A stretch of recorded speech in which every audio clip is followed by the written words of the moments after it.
Looking into the everyday hustle and bustle, one cannot help but notice the contrast between people's reactions to the vicissitudes of fate. There are those who seem to live each day as an episode of a dramatic series. A minor traffic accident is perceived as a personal insult.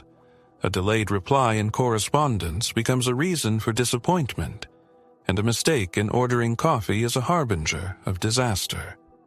But there are others, as if woven from a different material, imperturbable and calm. They float through life, only slightly affected by the little things that so easily knock the rest of us out of the rut. An insult, they shrug their shoulders. A setback, they adapt. They seem to be tuned into a different wavelength than the rest of the world.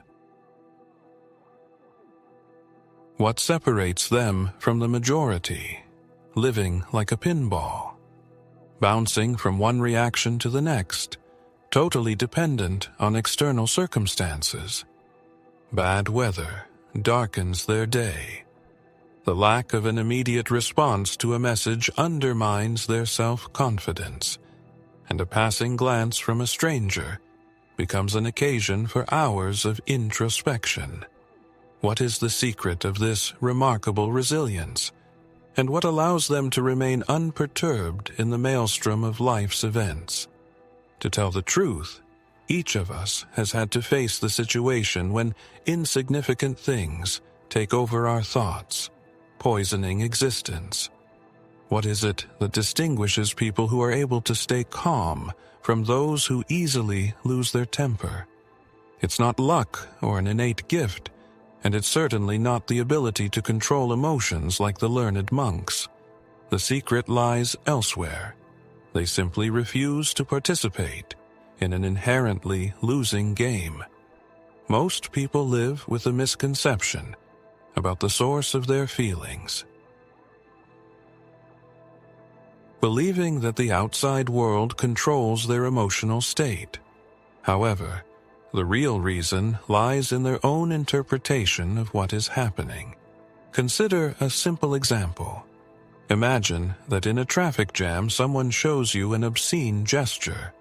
In this situation, there are two possible scenarios. Option 1. You take it as a personal insult. Let it spoil your mood and replay the episode in your head for a long time. Option 2. You ignore it. Assume that this person probably has serious problems and continue on your way.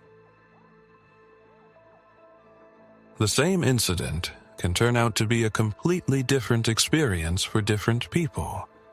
And the key factor here is the meaning that a person gives to what happened.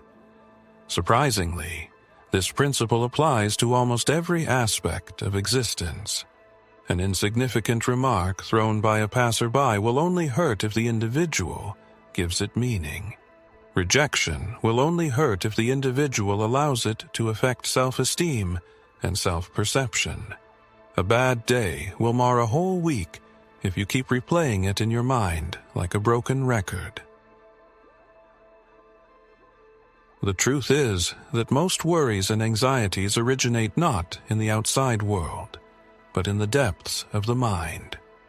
People are trapped in an endless cycle of reactions, unable to identify what really deserves their attention and energy. Once the realization of this truth comes, when it is comprehended not only at the level of theory, but also reflected in everyday life, a radical change occurs.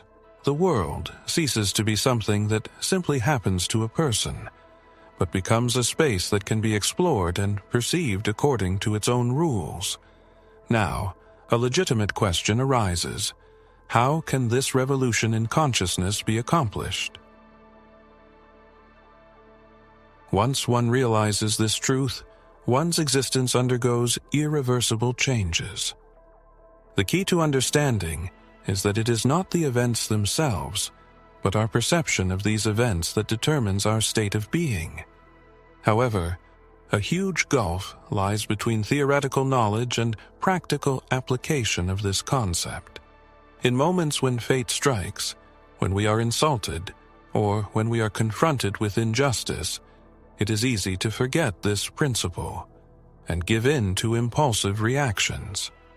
So how do you train your mind to remain equanimous in the face of everyday adversity? How do we achieve a state in which nothing and no one can throw us off balance? It all starts with a simple but effective change in mindset. You have to stop wasting your energy. Many people give away their peace of mind left and right, like flyers. For example, after receiving a negative comment on the internet from a stranger, they are ready to spend hours mentally debating with him or her.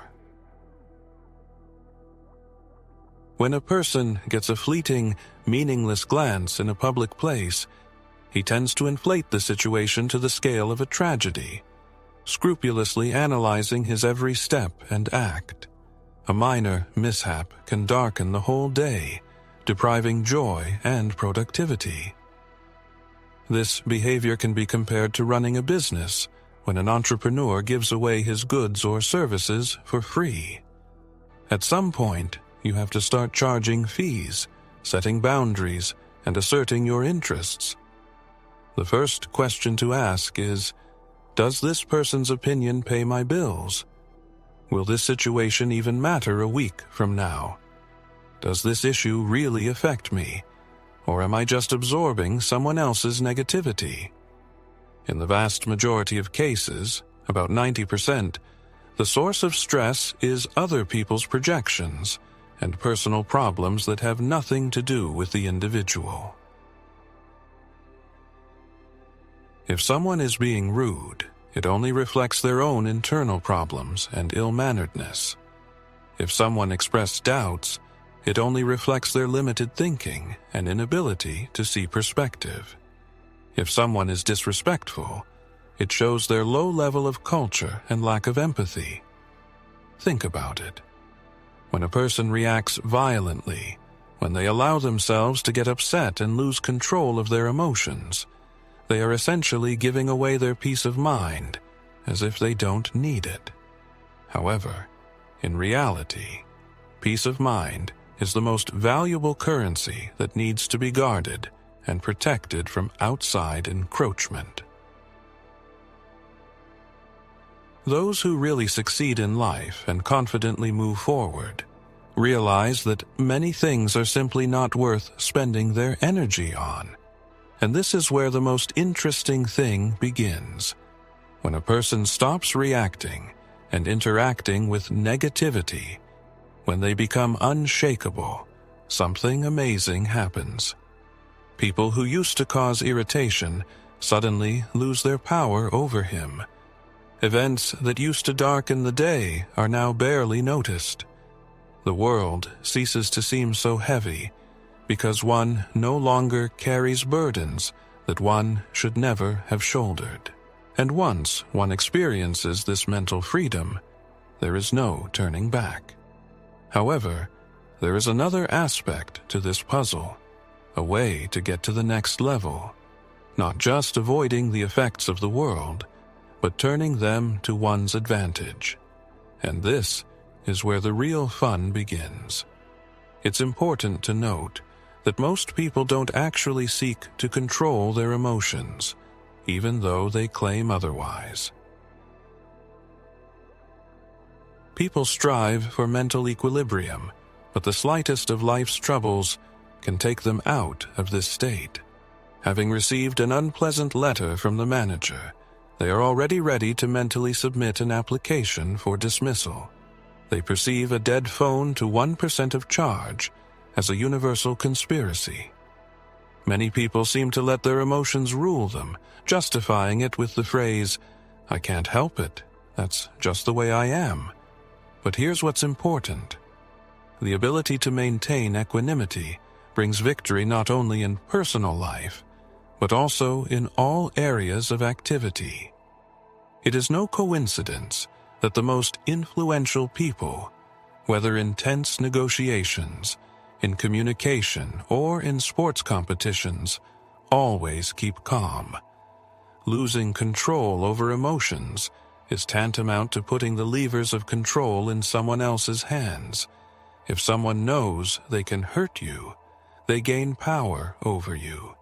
If a situation is capable of triggering an emotional response in you, it begins to control you. When emotions constantly take over, the world begins to dictate your reality. Imagine the metamorphosis. You have become a person invulnerable to manipulation and provocation. Passive-aggressive attacks no longer cause you the slightest awe. Attempts to throw you off balance crashes against a wall of equanimity. Life's troubles, like ripples on the water, do not disturb your inner calm. You easily adapt and continue on your way. This is not about escapism or ignoring difficulties, but about consciously refusing to be a victim of circumstances. As you acquire this skill, you will notice how the attitudes of those around you change. Provocations become less frequent, personal space more inviolable. The most valuable acquisition is the ability to make balanced decisions based on logic and purposefulness, not on fleeting emotional impulses. After all, most people don't realize that an emotional response is an automatic response, an autopilot of sorts. And the world is known to favor those who are easy to control. Marketers offer prayers to impulsive buyers. Toxic personalities flourish when they manage to hit a nerve. Control systems rely on those who are unable to remain detached and cool. Dependence on automatic reactions makes a person predictable, which opens the door to manipulation. True freedom is found when an individual ceases to be a puppet of his or her own emotions and becomes an outside observer. In this state, when external factors have no power over the inner world, it becomes possible to live in accordance with personal beliefs and principles. However, a natural question arises: how to achieve this level of self-control in practice? Turning this state from a fleeting insight into a stable character trait requires a profound restructuring of the response system. It is important not only to recognize the problem of emotional involvement, but also to actively work on changing habitual behavioral patterns. The process of getting rid of reactivity is by no means easy. Otherwise, everyone would easily achieve emotional detachment. Most people are not even aware of how much of their behavior is driven by automatic reactions to external stimuli. From a young age, we have been conditioned to react lightning fast to any external stimuli. If someone tries to hurt you, fight back immediately. If you are upset about something, don't keep it to yourself. Share your feelings. It is like living with an unprotected control system, where every person you meet, be it a boss, a random passerby, or a message on the internet, can intrude at any time and trigger unwanted processes. But what if there was a way to completely block this panel? This is where emotional immunity comes to the rescue. And we are not talking about suppressing feelings or turning into a soulless automaton. It's about being able to reconfigure your brain to break the vicious circle of automatic reactions. The first step is to learn to observe rather than absorb. Many people act like sponges, absorbing everything that happens around them. If someone around them is stressed, they unwittingly adopt that state. If someone is rude, they take it as a personal insult. Instead, it is necessary to develop the attitude of an outside observer. Imagine the situation. You went to a cafe, and the barista had a bad day. He takes it out on you for no apparent reason. A mediocre individual instantly absorbs the negativity, wondering why they are being rude to him because he has not done anything reprehensible. As a result, his mood is spoiled. However, the observer, on the contrary, sees the situation from the outside, not allowing it to penetrate inside. He realizes that probably the offender has his own reasons for such behavior. The event itself is certainly happening, but the key difference is that it has no effect on the observer's internal state. This is detachment in action, the ability to let the world exist around you without letting it pass through you. The second important step is the ability to pause. Have you ever noticed that most decisions that you later regret are made in the heat of emotion? This is because emotional reactions override logical thinking, simply taking control of the mind. The solution to this problem is to learn to pause before reacting. If someone says something hurtful, pause. If a feeling of anxiety builds up, pause. If the urge to get into an argument arises, pause. This brief moment of silence gives your brain a choice: react automatically or respond consciously. And it is in this choice that all the power lies. As a professional tip, we can offer the following. Before you respond to something, ask yourself whether it is worth your energy. In the vast majority of situations, it really is. The third step is to deprive drama of its nurturing environment. Drama, whether in personal relationships, in professional settings, or in public life, thrives on backlash. It's an entire ecosystem that thrives on the emotional response of those around it. Rumors and gossip only spread when people get involved in discussing and spreading them. Toxic personalities remain in the environment only when they get the desired reaction to their actions. Conflicts and arguments only escalate when both parties are actively involved in the altercation. When a person stops feeding this system with their attention and emotions, it inevitably collapses. Let's imagine a situation. Someone tries to provoke a conflict, but instead of the expected reaction meets only a smile and indifferent departure. In such a situation, the provocateur is completely powerless. The truth is that people who seek to provoke negative emotions are not interested in establishing the truth or achieving mutual understanding. Their goal is to establish control over the situation and others. When they fail to get the desired reaction, they lose that control. This is why the most dangerous person in any interaction is the one who does not give in to provocation and does not take the bait. As soon as a person begins to apply this strategy in practice, he notices a surprising change in the attitude of others. People begin to show more respect. Attempts to manipulate and provoke become less frequent. Even those who would try to take advantage of someone else's emotional vulnerability will soon realize the futility of their efforts when confronted with a person who is emotionally immune. After all, emotional stability makes a personality practically invulnerable to manipulation and negative influence.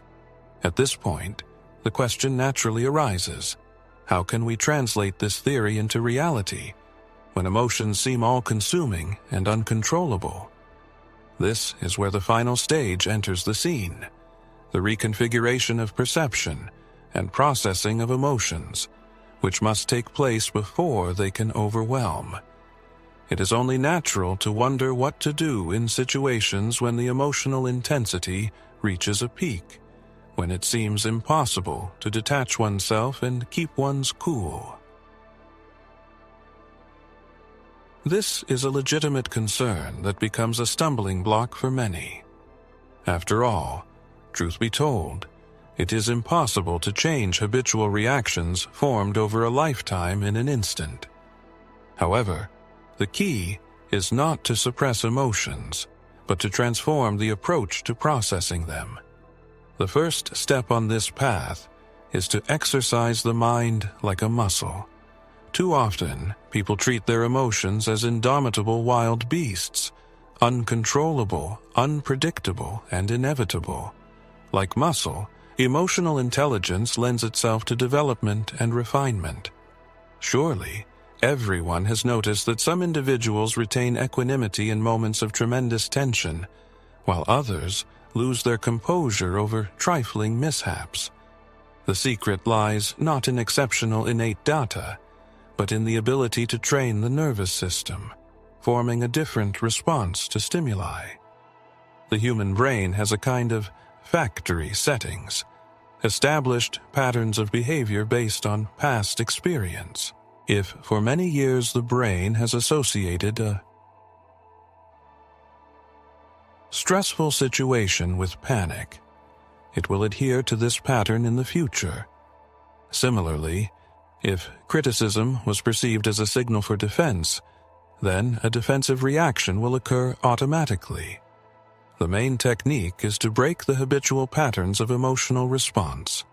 At the moment when emotions are ready to overwhelm, it is necessary to pause and ask yourself the question, what if this time I react completely differently? Instead of irritation, you can try smiling. Instead of a hasty defense, endure silence. Instead of panic, take a deep breath and just observe what is happening. At first, your brain will resist change. In a fit of desperation, it will cry out, "We can't stay away. We always fight back." However, if this inner impulse is consistently curbed, the neural connections of the brain will undergo a transformation. One day, there will be a moment of realization. The circumstances that once caused a storm of indignation no longer touch. The old, automatic reaction will dissolve into nothingness. This will mean triumph over yourself. The second important step is to take control of the inner monologue. Many people do not realize, but it is the internal reasoning that forms the emotional perception of the world around us. Consequently, when it feels like something is blowing your mind, it's worth asking yourself, what interpretation am I giving to what's going on? How constructive is it? In the vast majority of cases, the answer will be negative. The third key point is to emotionally disarm those around you. There is a technique that can dramatically change life. When a person is expected to react in a certain way, but does not show it, it throws the opponent into a state of confusion. Surely, everyone has witnessed a situation when in response to an insult, a person does not show anger, but only laughs and agrees with the offender. In the heat of an argument, it is not uncommon to hear, "You're just stubborn." However, according to the hero, this quality is one of his strengths. He is also reproached for his frivolous attitude to life, to which he replies that he deliberately avoids excessive seriousness. It seems as if nothing touches him, but in fact, this is a deliberate strategy, a kind of emotional aikido. The essence of it is to redirect someone else's negative energy back to its source. When a person refuses to take someone else's words and actions to heart, he unequivocally shows that he cannot be hurt, that he has no power over him. And, oddly enough, the realization of one's own powerlessness in trying to throw someone off balance is the most frustrating to people.